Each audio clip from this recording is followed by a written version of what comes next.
நமது மிஷனரி இயக்கமானது 195 முழுநேர பணியாளர்களை கொண்டு ஒடிசா மாநிலத்தில் செயல்படுகிறது.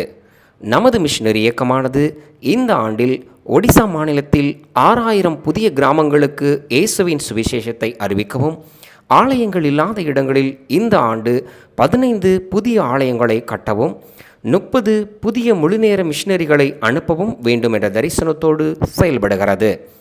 சுவிசேஷ பாரத்தோடு இயங்கும் இந்த ஊழியத்தின் தேவைகள் சந்திக்கப்படவும், கொடுக்கும் பங்காளர்கள் எழும்பவும் ஜெபியுங்கள்.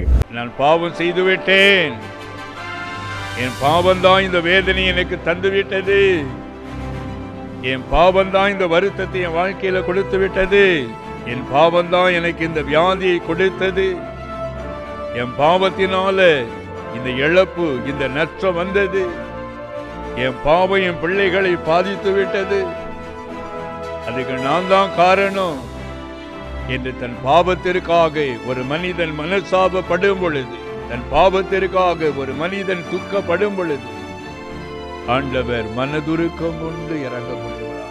எந்த இடத்திலே நீங்க ஆண்டவரை விட்டு விலகி போனீர்கள், எந்த இடத்திலே நீங்கள் தேவனுக்கு துரோகம் செய்தீர்கள் என்பதை நீங்கள் உணர்ந்து ஆண்டவர் பக்கமாய் திரும்பும் போது, எப்படிப்பட்ட வேதனையாயிருந்தால், நீங்க எவ்வளவு நெருக்கத்துக்குள்ளே இருந்தால், வியாதியின் படியில் இருந்தால், நிந்தைகள் அவமானங்கள் மத்தியில் இருந்தால், கர்த்தர் அதிலிருந்து உங்களை அற்புதமாய் விடுதலையாக்கி, இதிலிருந்து நாம் எப்படி தப்பி வந்தோம், இந்த வியாதியிலிருந்து எப்படி நாம் கடந்து வந்தோம், இந்த கடன் பாரத்திலிருந்து எவ்வளவு ஆச்சரியமாய் ஆண்டவர் நம்மை நடத்தி இருக்கிறார், இந்த தரித்திரத்திலிருந்து ஆண்டவர் எவ்வளவு அதிசயமாய் நடத்தி இருக்கிறார், இந்த நிந்தையிலிருந்து ஆண்டவர் எத்தனை ஆச்சரியமாய் நடத்தி இருக்கிறார் என்று நீங்கள் உணர்ந்து ஆண்டவரை துதிக்கும்படிக்கு ஆண்டவர் உங்கள் வாழ்க்கையில் ஒரு அற்புதத்தை செய்வார்.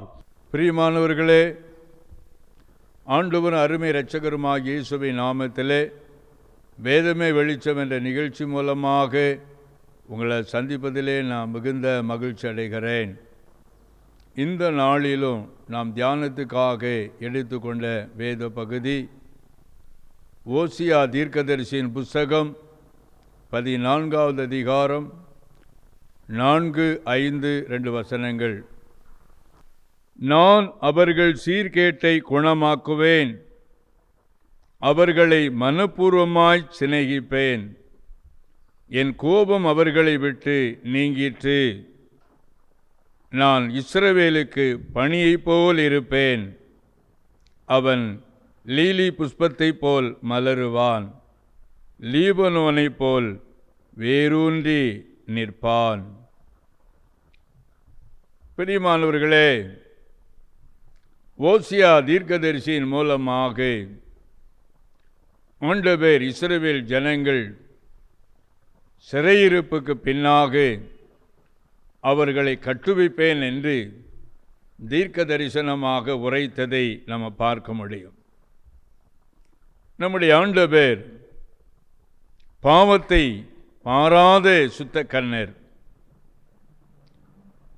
ஆனால் பாவிகள் மேலே நாள்தோறும் சினங்கொள்ளுகிற தேவன். பாவத்தை மனப்பூர்வமா செய்து கொண்டிருக்கிற ஒரு மனிதன் மீது ஆண்டவர் துக்கமுள்ளவராயிருக்கிறார், வேதனை உள்ளவராயிருக்கிறார், கோபமுள்ளவராயிருக்கிறார், எரிச்சல் உள்ள தேவனாயிருக்கிறார். இஸ்ரவேல் ஜனங்களை ஆண்டவர் சிநேகித்து அவர்களை எகிப்திலிருந்து பார்வோனின் அடிமைத்தனத்திலிருந்து வேறு பிரித்து அவர்கள் மேல் பிரியமாயிருந்து அவர்களுக்காக தேவன் ஒரு தேசத்தையே ஆயத்தப்படுத்தி அந்த பாலும் தேனும் ஓடுகிற தேசத்தை நோக்கி இஸ்ரவேல் ஜனங்களை வழி நடத்தினார். அந்த நாட்களில் சுற்றிலும் இருந்த தேசத்தின் ஜனங்கள் எல்லாரும் தேவனால் பிரித்தெடுக்கப்பட்ட இஸ்ரவேல் ஜனங்களை கண்டு ஆச்சரியப்படுகிற விதமாக வானத்தின் கீழெங்கும் எல்லோரும் பேசும்படியாக இஸ்ரவேல் ஜனங்களுக்கு முன்பாக செங்கடல் ரெண்டாக பிளந்தது. ஒரு பெரிய ஆச்சரியமான ஒரு காரியம்.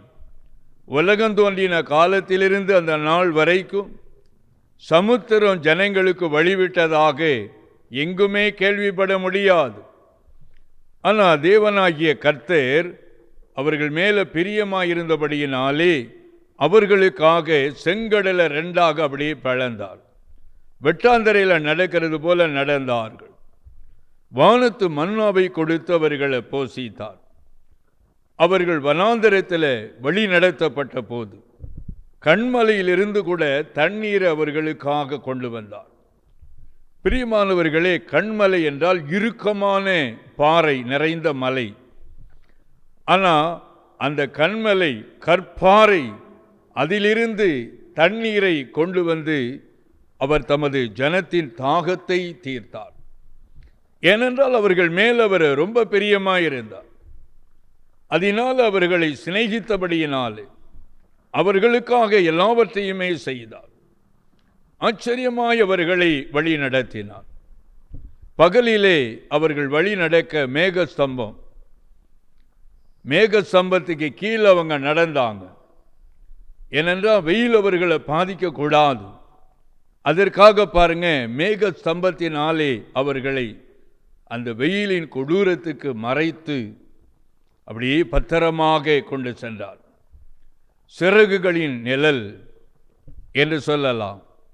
ஒரு பறவை சிறகுகளை விரித்து தன் குஞ்சுகளை மூடுவது போல ஆண்டவர் தன்னுடைய செட்டையாகிய அந்த மேக சம்பத்தினாலே அவர்களை வழிநடத்தி கொண்டு போனார். இரவில் அவர்களுக்காக அந்த இருளான சூழ்நிலையிலே அக்கினி சம்பமாக, என்ன ஆச்சரியம் பாருங்கள், பகல்ல நடக்கிற மாதிரி இரவில் அவர்கள் நடந்து சென்றார்கள். அவர்களுக்காக வானத்து மன்னாவை கொடுத்து போஷித்தார். எல்லாம் அவங்க மேலே ரொம்ப பிரியமாயிருந்தார். அவர்களுக்காக ஒரு தேசம், அவர்கள் மத்தியில் பாருங்க, பல ராஜாக்களை அவர் அழித்து வெற்றி கண்டு வாக்குத்தத்தம் பண்ணின கானானை நோக்கி கொண்டு போய் அவர்களை அந்த தேசத்தில் நூல் போட்டு அளந்து பங்கிட்டு அவர்களை அங்கே குடியிருக்க பண்ணினார். ஆண்டவர் என்ன நினைத்தாரோ அதை செய்தார்.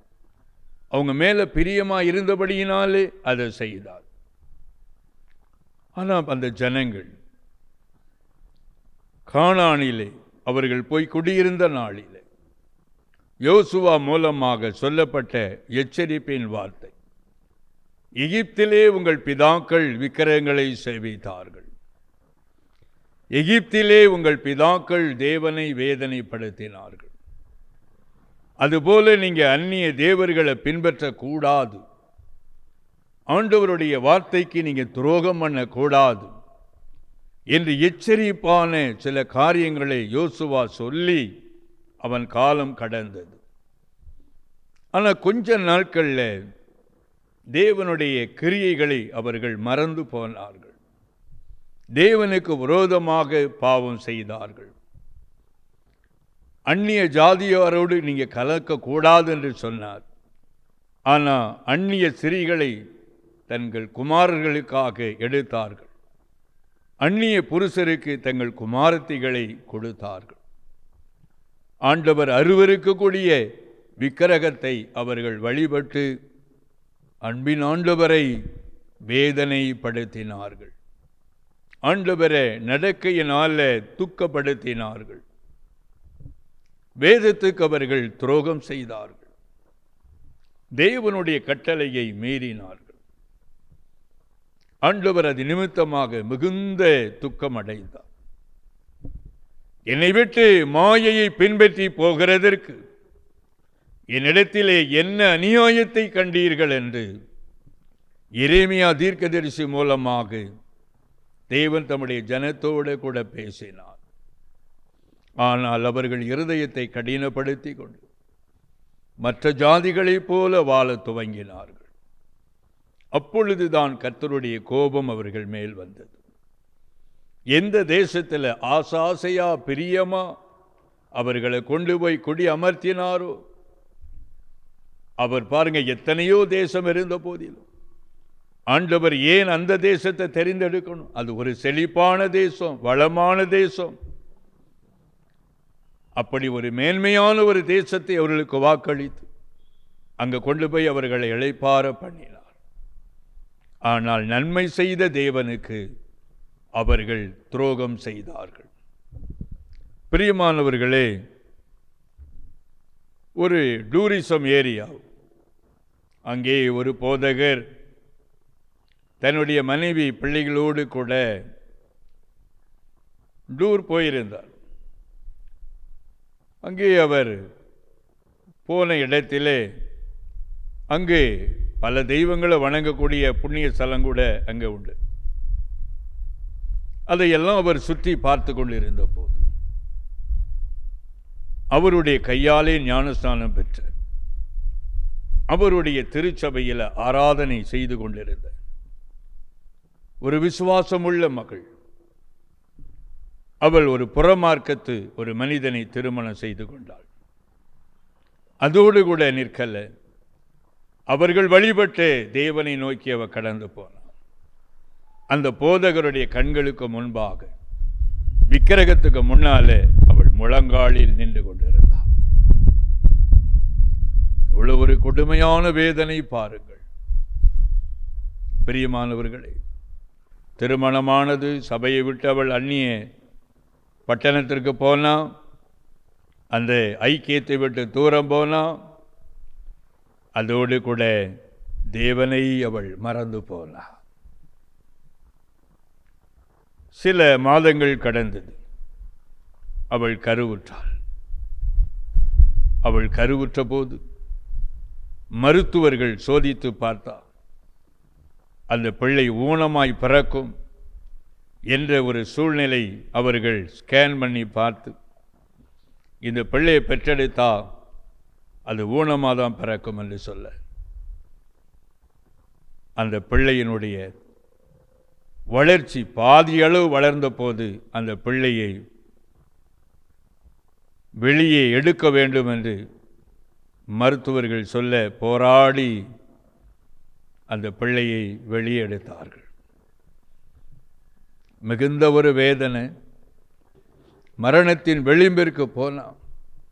அந்த குடும்பமே கதறி அழுதது.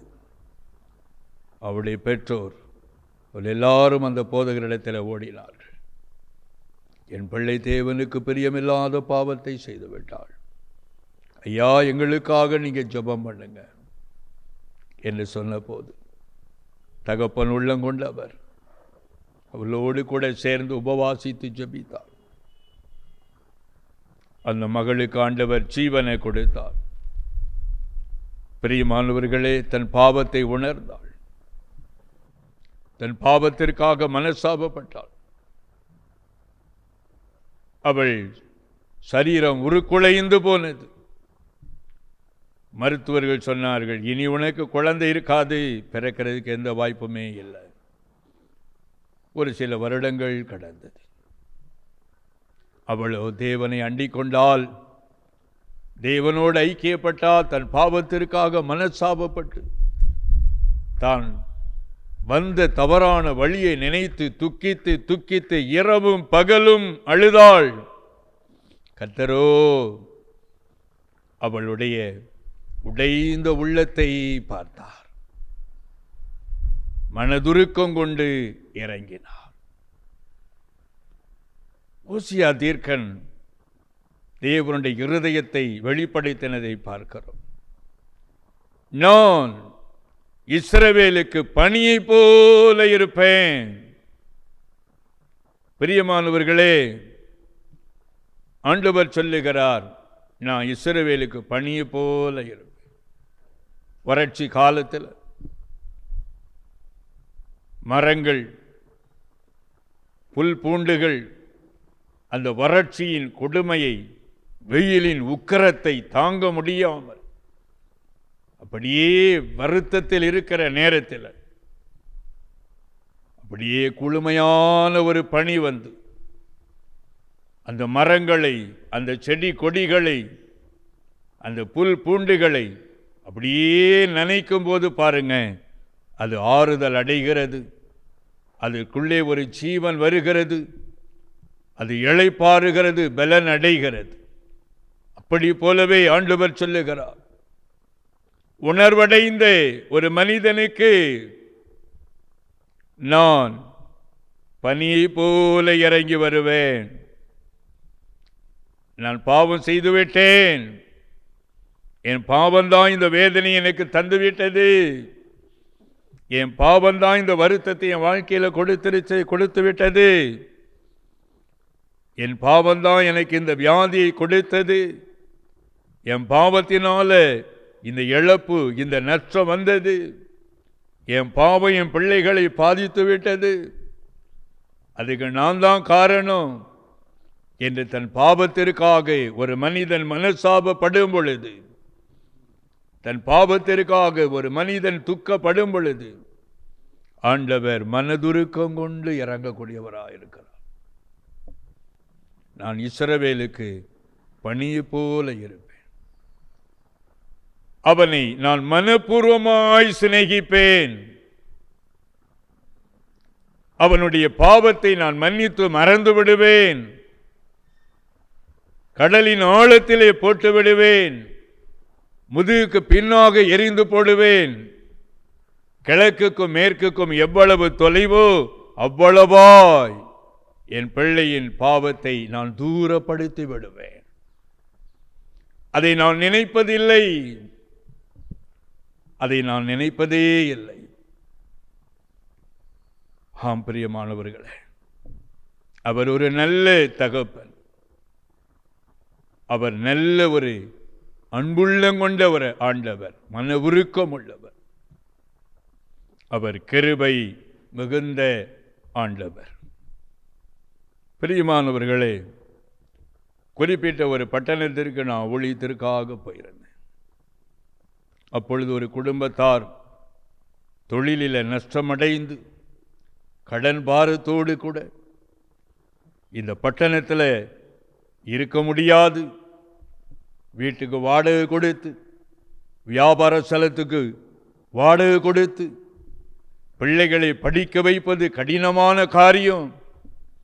நாங்கள் தொழிலில் எல்லாவற்றையும் இழந்து விட்டோம், எல்லாவற்றையும் ஏமாந்து விட்டோம், இனி அவ்வளவுதான், நாங்கள் எங்கள் சொந்த ஊருக்கே திரும்பி போகலாமா என்று யோசித்து கொண்டிருக்கிறோம். அங்கே போய் ஏதாயிலும் கூலி வேலை கிடைத்தா கூட பிழைத்து கொள்ளலாம், இந்த கடனை இங்கிருந்து எங்களால் அடைக்க முடியாது, வட்டி கட்ட எங்களால் முடியலை, இந்த கடன் பாரத்து நிமித்தமாக தெரியாம, கடன்காரர்களுக்கு தெரியாம இந்த பட்டணத்தை விட்டு ஓடிவிடலாம் என்று நாங்கள் நினைக்கிறோம் ஐயா என்று சொல்லி கணவனும் மனைவியும் வேதனைப்பட்டு அழுதார்கள். நான் அவர்களை பார்த்து சொன்னேன், இன்னைக்கு பிரசங்கித்த இந்த வசனத்தை நீங்கள் கேட்டீங்களா? ஆண்டவர் உங்கள் வாழ்க்கையை கட்ட அவர் ஆயத்தமாக இருக்கிறார். நீங்கள் எங்கே இடறினீர்கள், எந்த இடத்திலே மீறினீர்கள், அதை கொஞ்சம் உற்று கவனித்து பாருங்கள் என்று சொன்னபோது அந்த அருமையான சகோதரி சொன்னாங்க, அழுது கொண்டே, ஆலயத்துக்கே போகிறது கிடையாது, ஆண்டவரை மறந்து விட்டோம், பணம் பணம் என்று அதிலே நாங்கள் போயிட்டோம், வியாபாரத்தில் நிறைய பணம் கிடைக்குது, ஆண்டவரை மறந்து அப்படியே நாங்கள் இழுப்புண்டு போனோம் ஐயா, பணத்தின் நிமித்தமாக ஆண்டவரை நாங்கள் மறந்துட்டோம், இன்றைக்கு நாங்கள் உணர்றோம், எங்கள் தவறுக்காக மனசாவப்படுகிறோம், ஆண்டவருக்கு பிரியமில்லாத காரியங்களை நிறைய நாங்கள் செய்து விட்டோம் என்று உள்ளம் உடைந்து தேம்பி அழுதார்கள். அவர்கள் முழங்காலி நின்ற போது ஆண்டவருடைய அன்பும் மனதுருக்கமும் இறங்கி வந்தது. கர்த்தர் அவர்களை ஆசீர்வதித்தார். பிரியமானவர்களே, 2 ஆண்டுகள் கழித்து மறுபடியும் அதே பட்டணத்திற்கு நான் ஊழியத்துக்காக போயிருந்தேன். அதே குடும்பத்தார் பிள்ளைகளை அழைத்து கொண்டு என்னை பார்க்கும்படிக்கு வந்தார்கள். என்னை பார்த்து கேட்டாங்க, ஐயா என்ன ஞாபகம் இருக்குதா? நான் அப்படியே கொஞ்ச நேரம் யோசித்தேன், உங்களை நான் எங்கேயோ பார்த்துருக்கிறேன் என்று சொன்னேன். அவர்கள் சூழ்நிலையெல்லாம் சொல்லி என்னை சந்தித்த இடத்தை சொன்ன போது எனக்கு ஞாபகம் வந்து விட்டது. அவங்க சொன்னாங்க, அன்றைக்கு உங்க மூலமா கர்த்தர் எங்களோடு இடைப்பட்டார். ஆண்டவருக்கு செய்த துரோகத்தை நாங்கள் நினைத்து வேதனைப்பட்டோம். ஆண்டவர் தான் எங்கள் ஆசீர்வதித்து 2 வியாபார ஸ்தலத்தை தந்திருந்தார். ஆனா எல்லாத்தையும் இழந்து கடன் பாரத்தில் வந்து நின்றோம். இப்போ எங்களுடைய இருதயம் ஆண்டவர் பக்கமாய் திரும்பிட்டு, ஆண்டவர் கடன் பாரத்தை எல்லாம் நீக்கி அந்த வியாபார ஸ்தலங்களை எல்லாம் சொந்த ஸ்தலமாக மாற்றி கர்த்தர் எங்களை ஆசீர்வதித்திருக்கிறார் என்று சொல்லி அவர்கள் சந்தோஷப்பட்டார்கள். ஆம் பிரியமானவர்களே, ஒரு மனிதன் தன்னுடைய பாவத்திற்காக மனசாபப்படும் போது, தன் பாவத்திற்காக துக்கப்படும் போது, ஆண்டவர் ஒரு மனிதனை உண்டாக்கின தேவன் அவன் மீது மனதுருக்கம் கொண்டு இறங்கி வருகிறார். நான் அவர்களை பூரணமாய் நான் சிநேகிப்பேன். அவர்கள் மேலே நான் பனியை போல இறங்கி வருவேன். அப்படியே ஆண்டவர் இந்த நாளில் உங்களோடு கூட இடைப்பட்டு கொண்டே இருக்கிறார். கொஞ்சம் சிந்தித்து பாருங்கள்.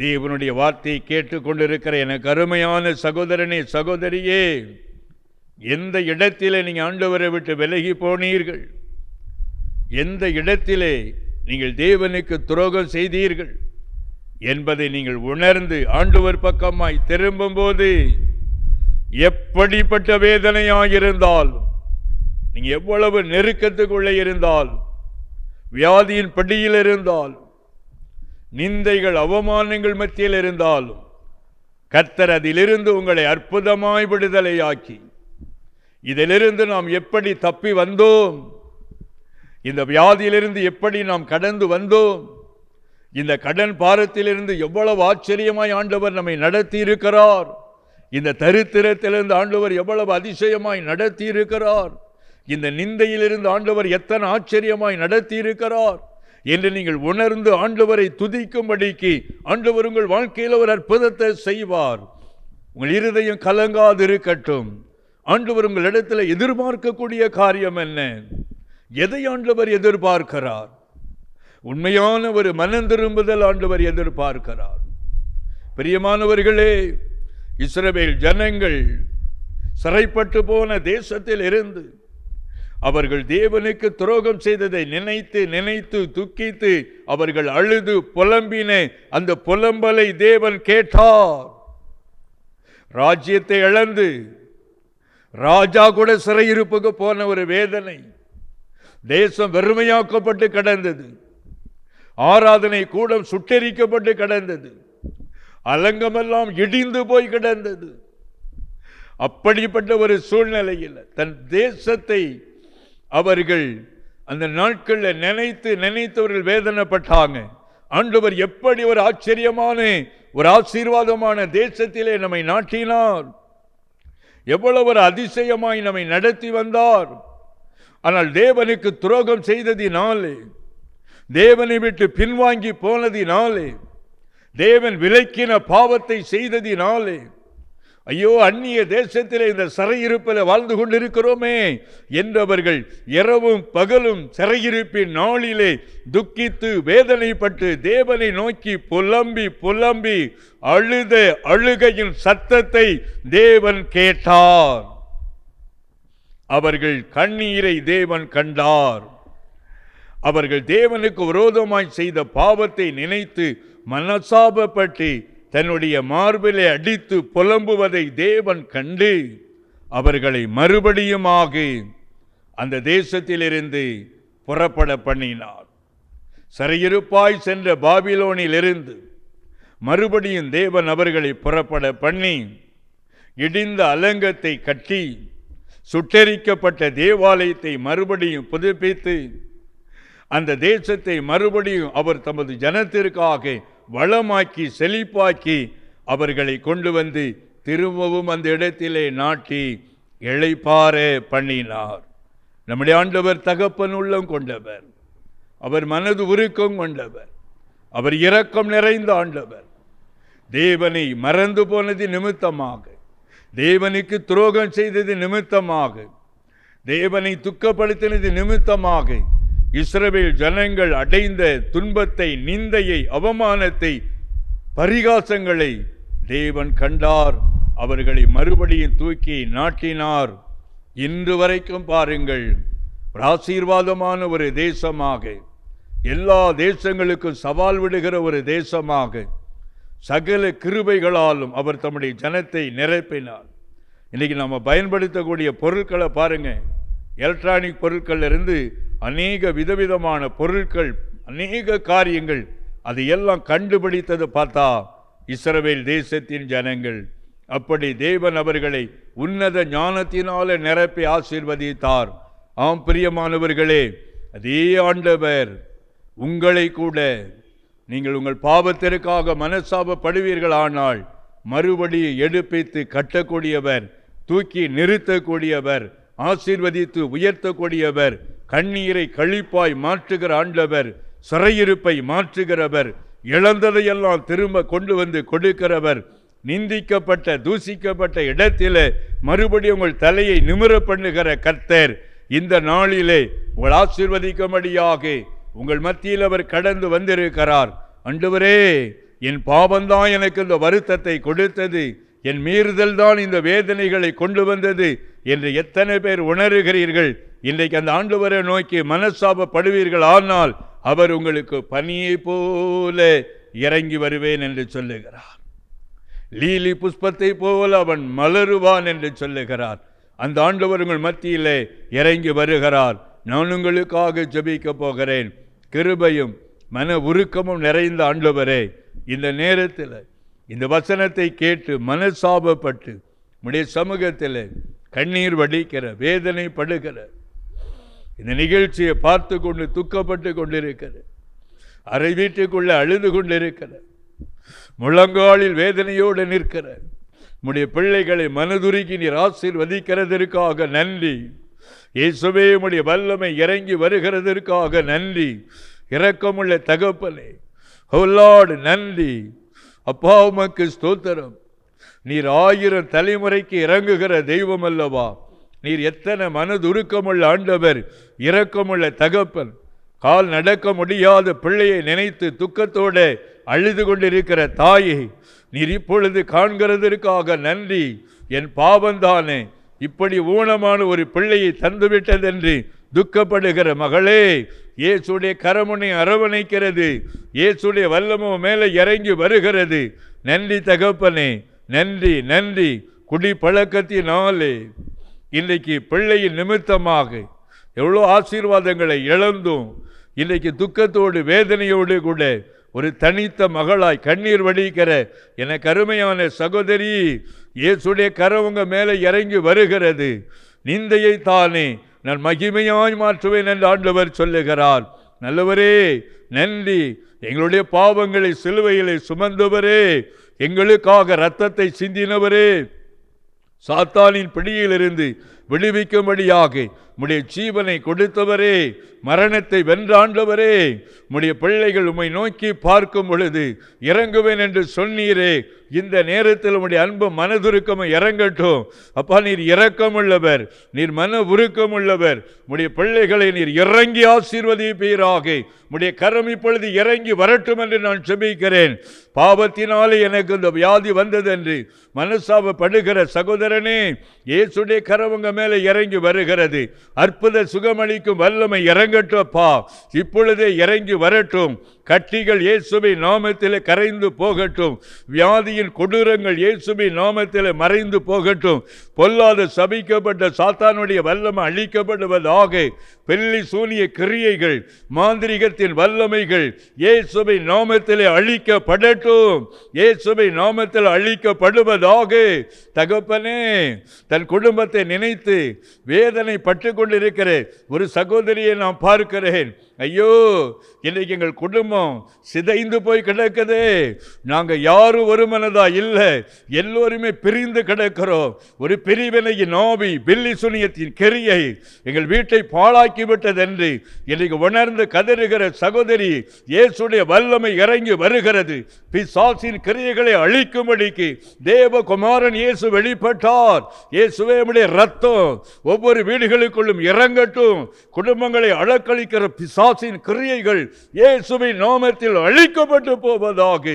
ஒவ்வொருவரையும் நீர் ஆசீர்வதிக்கிறதற்காக நன்றி. உம்முடைய தழும்புள்ள கரத்தில் நான் ஒப்புக் கொடுக்கிறேன். என் ஆண்டவர் பொறுப்படுங்க. இயேசுவின் நாமத்தில் பிதாவே, ஆமென்.